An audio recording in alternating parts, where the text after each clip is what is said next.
안녕하세요. 옹세무사의 부동산 여행의 이용주 세무사입니다. 오늘은 요건을 갖추면 양도소득세 감면을 1억을 받을 수 있는 양도소득세 작용 감면, 전월세가 근무 경력을 토대로 세무서에서는 무엇을 검토하는지 말씀드리려고 합니다. 작용 감면의 경우 과세관청과 납세자 간 다툼이 많이 일어나는 감면으로 감면이 되면 감면 1억, 안 되면 1억 원의 감면세액 추징에 가산세까지 납부해야 하니 준비를 철저히 해야 합니다. 그럼 이제 작용 감면에 대해서 알아보도록 할게요. 앞으로도 법 내용 말고 세무서에선 주로 무엇을 검토하는지, 그에 맞춘 납세자 대응은 어떻게 해야 하는지 등에 대해 자주 업로드 할 테니까요. 구독해 주시고 봐주시면 좋을 것 같아요. 자, 작용 감면 요건의 첫 번째 요건인 제촌 요건입니다. 제촌 요건이란 그 경작지 근처에서, 농지 근처에서 거주를 해야 된다는 것인데요. 이 세 군데 중에 한 곳에서 거주를 해야 합니다. 첫 번째로는 농지 소재지 시군구에 살거나, 농지 소재지 시군구와 연접한 시군구에 살거나, 해당 농지에서 직선거리 30km 이내 지역에서 살거나, 이 세 군데 중에 한 군데에서 살아야 하는데요. 세무서에서는 검토할 때, 물론 첫 번째와 두 번째 농지 소재지 시군구와 그와 연접한 시군구에서 거주하는 것은 뭐 네이버 지도나 이런 곳에서 보이기 때문에 그거는 당연히 되는 것이고, 세 번째 해당 농지에서 직선거리 30km 이내 지역에서 세무서에서 검토할 때는 자체 프로그램으로 농지 소재지와 주소지 간 직선거리를 측정하니까요. 이 요건을 위반하면 세무서 검토 단계에서 반드시 걸리게 됩니다. 자, 제촌 요건에 대해서 추가 설명을 한번 해보면, 수원시를 기준으로 한번 해볼게요. 수원시에 농지 소재지가 있다고 하면, 첫 번째 요건은 수원시에 주거지가 있는 거겠죠. 이거는 제촌 요건을 바로 갖춘 거고요. 연접하는 지역, 두 번째 요건인데요. 화성시, 수원시와 연접하는 지역은 화성시, 안산시, 군포시, 의왕시, 성남시, 용인시, 이 정도가 연접하는 지역이겠네요. 수원시와 오산시는 그 용인시 이런 끝지역보다 훨씬 가깝지만 땅을 하나도 맞대고 있지가 않죠. 이런 경우에는 직선거리를 재보아야 됩니다. 그리고 안양시 이런 데도 연접하지가 않고요. 이런 데도 직선거리를 재봐야 되고요. 하지만 용인시 같은 경우에는 땅이 워낙 크잖아요. 화성시도 그렇고. 화성시 왼쪽 끝이나 이렇게 용인시 오른쪽 끝이나 이런 경우에는 주소지가 여기 있는 경우에는 수원시와 직선거리가 30km가 넘을 수가 있습니다. 하지만 용인시 같은 경우랑 화성시 같은 경우에는 이미 수원시와 연접하는 지역이기 때문에 직선거리는 잴 거 없이 제촌 요건을 갖춘 것으로 보게 되는 겁니다. 자, 다음으로 경작기간 요건입니다. 작용 감면을 받기 위해서는 기본적으로 8년간 경작기간을 갖추어야 하는데요. 다만 일정 수준의 소득이 있는 과세 기간에는 경작한 기간으로 보지 않고 계산을 하게 됩니다. 즉, 예를 들면 2010년에서 2015년까지는 소득 금액이 3,700만원 이상이다가 2016년부터 2021년까지 소득 금액이 없었던 납세자를 예를 들어보면 2010년부터 2021년까지 직접 농사를 지었다고 하더라도 10년부터 21년이면 12년간 농사를 지은 거죠. 하지만 10년부터 15년까지는 소득 금액이 3,700만원 이상이었기 때문에 그 기간은 경작 기간에서 제외해서 2016년부터 경작한 것으로 봐서 8년 경작 기간을 충족하지 못하게 됩니다. 그렇다면 세무서에서는 무엇을 검토하는지 봐야 되는데, 세무서에서는 보통 이제 업무 프로세스가 양도소득세 신고 기한이 끝나고 이제 다음 달 중순부터 다다음 달 중순까지 1차적으로 이제 신고서를 검토를 하게 됩니다.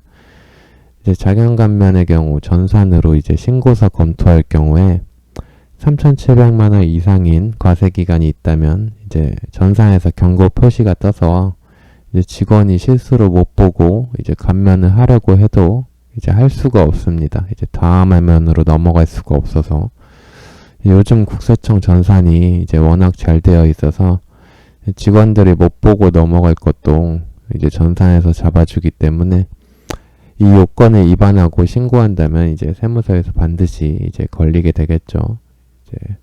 이제 보시면 여기서 또 주의할 점이 이제 소득 금액을 계산할 때 농업이랑 임업 이런 건 이제 농업 소득이니까 제외하고 부동산 임대 소득도 이제 사업 소득 금액에 이제 포함되지 않습니다. 이제 뭐 부동산 임대 소득을 이루고 있다고 해도 이제 농업은 이제 지을 수가 있죠. 이제 부동산 임대 소득은 자기의 노력이 이제 크게 들어가지 않는 이제 소득이니까 이제 부동산 임대 소득이 있다고 해도 이제 농사는 이제 직접 지을 수 있다고 이제 판단하는 거겠죠. 자, 이제 경작기간 관련해서 추가로 좀 볼 것들은요. 이제 보통 요즘은 농사를 많이 안 짓죠. 농사를 많이 안 짓지만 이제 부모님들은 농사를 좀 짓던 분들이 있습니다. 그래서 이제 그 농사를 짓던 분이 이제 돌아가셨을 때 이제 그 농지를 상속받은 경우 그 상속인이 이제 그 돌아가신 분의 경작기간을 인정받기 위해서는 이제 어떠한 요건들을 갖춰야 하는지 한번 보겠습니다. 상속인 그 돌아가신 분의 경작기간을 인정받기 위해서는 이제 세 가지 요건 중에 한 가지를 이제 갖추면 됩니다. 네, 모두 갖춰야 되는 건 아니고요. 이제 세 개 중에 하나만 갖추면 되는데, 이제 첫 번째는 이제 상속받은 농지를 이제 상속인이 이제 1년 이상 계속하여 경작하는 경우에는 이제 상속인의 경작기간으로 인정을 합니다. 이제 피상속인이 만약에 5년 하고 상속인이 3년 농사 졌다 하면 8년, 뭐 상속인이 이제 돌아가신 분이 7년 짓고 이제 상속인이 1년, 뭐 이런 경우는 이제 자경감면을 받을 수가 있고요. 두 번째가 사실 많이 일어나는 일입니다. 이제 사실 이제 농사 짓던 분이 이제 돌아가셨다고 해서 농지를 상속받았다고 이제 그거를 이제 자경감면을 받기 위해서 갑자기 이제 도시에 살던 아들이 이제 거기로 내려가서 이제 농사를 짓기란 이제 쉽지가 않습니다. 그래서 이제 보통 이제 돌아가신 분은 이제 한평생 농사를 짓던 분들이 꽤 많으니까 이제 사실 이제 경작기간 8년은 이제 갖추고 돌아가시는 분들이 좀 있습니다. 그런 경우에는 이제 농지를 상속받고 3년 이내에 양도를 하면 그 돌아가신 분의 이제 경작기간을 모두 인정해 줍니다. 그리고 세 번째로는 이제 법률에 의해 협의매수 또는 수용되는 경우인데요. 이거는 뭐 어쩔 수가 없는 경우죠. 이 경우에도 이제 피상속인의 경작기간을 상속인의 경작기간으로 인정을 해줍니다. 자, 이제 다음 요건은 농지 요건입니다. 이제 당연히 자경감면을 받기 위해서는 이제 지목도 농지여야 되지만 실제 용도도 농지로 사용해야 하는데요. 당연한 것 같지만 이제 실무상 이 요건을 위반해서 자경감면 부인을 많이 당합니다. 제가 세무사에 근무할 때도 위성 등으로 확인해 보거나 직접 농지 소재지에 가보았는데 주차장으로 사용되고 있거나 숲풀만 가득해서 농사를 지었다고 보기 어려운 땅인 경우가 많이 있었습니다. 이제 예전부터 농사를 지었다고 하더라도 양도일 현재 농지로 사용되고 있지 않다면 자경감면을 받을 수 없다는 것 기억하시고 이제 이걸 입증하기 위해서는 이제 양도일 기준으로 이제 현장 사진 촬영 등으로 이제 입증 자료를 구비해 놓는 것이 좋습니다. 자, 이제 이 마지막 요건은 경작 요건입니다. 이제 경작 요건은 이제 가장 중요한 요건이고, 이제 실무상 과세관청과 납세자 간 다툼이 이제 대부분 여기서 일어난다고 보면 됩니다. 이제 자경감면 판례만 봐도 이제 농사를 지은 것 같은데, 이제 감면 부인이 안 된 것도 많고, 어떤 판례를 보면 또 농사를 안 지은 것 같은데 이제 감면이 되는 것도 많이 있습니다. 이제 경작 요건은 소유 농지에서 농작물 경작에 상시 종사하거나 농작업의 2분의 1 이상을 본인 노동력에 의해 경작 또는 재배를 해야 되는 건데, 이제 반대로 말하면 이제 2분의 1 이상을 본인 노동력에 의해 경작 또는 재배를 해야 되는 거니까 2분의 1은 직접 경작하지 않아도 된다는 것입니다. 이제 제가 세무서에 근무할 때도 이제 80년대에 농사를 지었다고 이제 일기장 한 개를 써온 납세자와 세무서가 있었습니다. 그래서 제가 이건 정말 아니다 싶어서 이제 감면 부인을 했는데, 결국 이의신청에서 납세자의 경작 사실을 인정을 해줘서 그 납세자는 양도소득세 감면을 받았었습니다. 이게 사실상 본인 노동력 2분의 1 이상 경작 기준이 정말 애매한 것입니다. 앞에서 사례에서 보듯이 이제 실무상 다툼이 많이 일어나는 부분으로 이제 본인이 100% 작용한 것이 아니라면 이제 세무사에게 이제 의뢰를 하는 것이 좋습니다.